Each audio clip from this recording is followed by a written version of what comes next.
Everyone, Daryl here, and today we're going to be looking at Winchester Mall.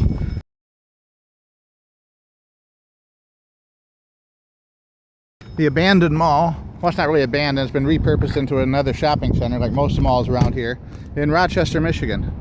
And this one here started with it didn't really have an anchor store. It was a weird mall because there was no real anchor stores to it. Closest thing we had to an anchor store was the Kmart, which closed a few years ago and is empty now. And this Kmart was on the north end of the mall here. And you can see the parking lots out here on Rochester Road, corner of Rochester and Avon Road. And we're here in the parking lot. None of the outbuildings up that way were here back when the mall was first opened, with the exception of the Burger King and the bank over there. And the Kmart here was quite popular in Rochester. I'm surprised this is one of the Kmarts that ended up closing a couple of years ago.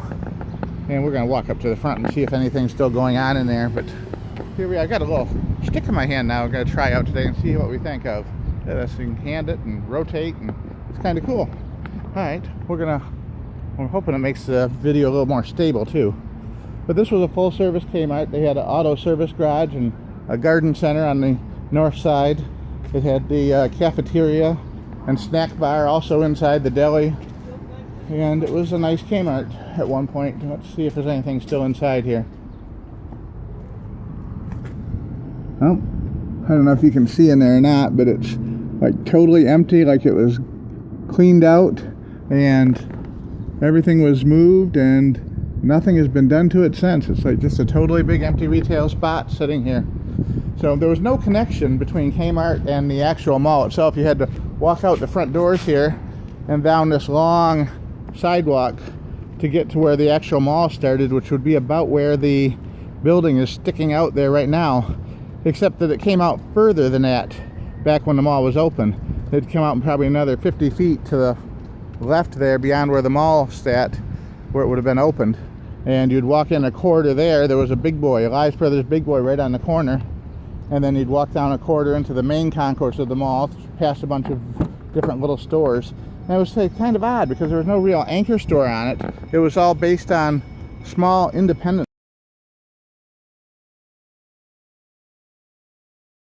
stores. Not even really big chains of stores, just like local retailers.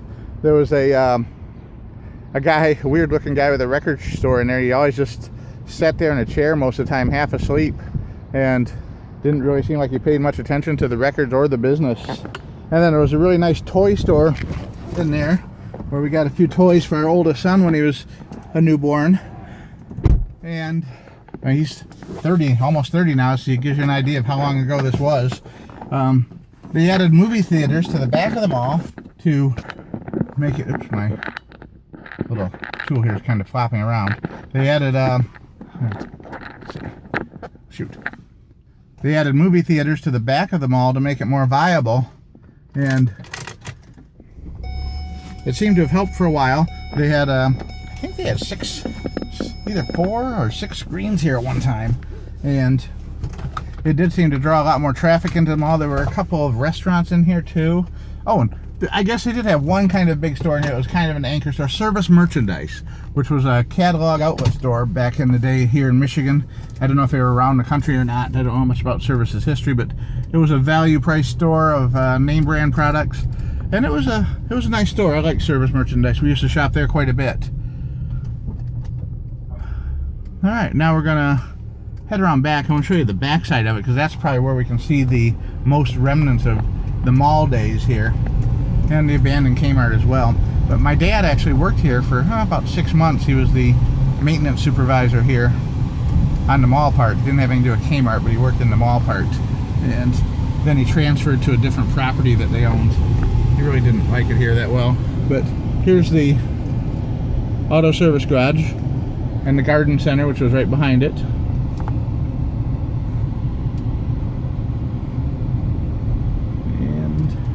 Now we're going to turn and go back. Before, the Home Depot wasn't here back then. This is a recent addition.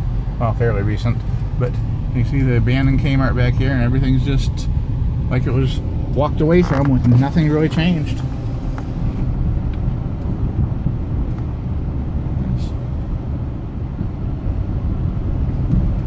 right up here we'll be able to see the actual back side of the original mall building. Right here in this corner is really the main part of what's left of the mall building. And you can see the back side of the stores would have been here. And then right in the corner there where you can see the different colored brickwork was a loading dock and entryway. And that's where my dad's maintenance office was, right there where the 1154 is, right in the corner. That was all open there, and there was a loading dock and another door there. And that went into the main concourse. There was a community room there where they had different classes and hobby groups would meet there. I took driver's training there when I was 16 years old. I'm 56 now, so that was 40 years ago. I took my driver's training in the community room there. And then this part back here was the theater they added on. This big square part here was the movie theater. And there's one of the lowered doorways where the screens would have been down below floor level, and the exit coming out, the emergency exit coming out. So the theaters were tucked on back here in the back after the rest of the mall was built and completed. And that would have been in here.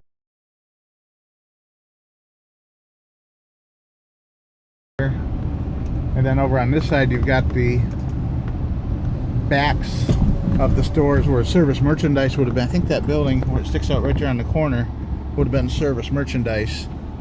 And then there was a little hallway that went down where the record store was. And then this here would have been new. I believe this here was added on in the remodeling 10 or 15 or 20 years ago. But not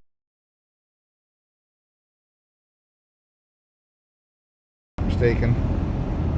The south parking lot, of course, was right here, and there was a south entrance into the mall itself. But that would have been further over to the north because none of this building was actually here back when it was an enclosed mall. This was all added on after it was renovated. And then once it was renovated, they actually got major big box stores here, which is kind of weird. Once it got renovated into an outdoor center, they brought in Dick's and Marshall's and Michael's. Well, Michael's might have been after Marshall's went out, but then they added these outlot shopping plazas to it too to try and get more retail space and increase traffic out here, which seemed to have helped. Honestly, they seem to have done a lot better since they switched over to an outdoor shopping model than a indoor model. It's very strange. Still, being from Michigan, I don't understand why the outdoor stores are more popular than the indoor stores. But here you go, the third former mall location here in Rochester, Michigan that we've done.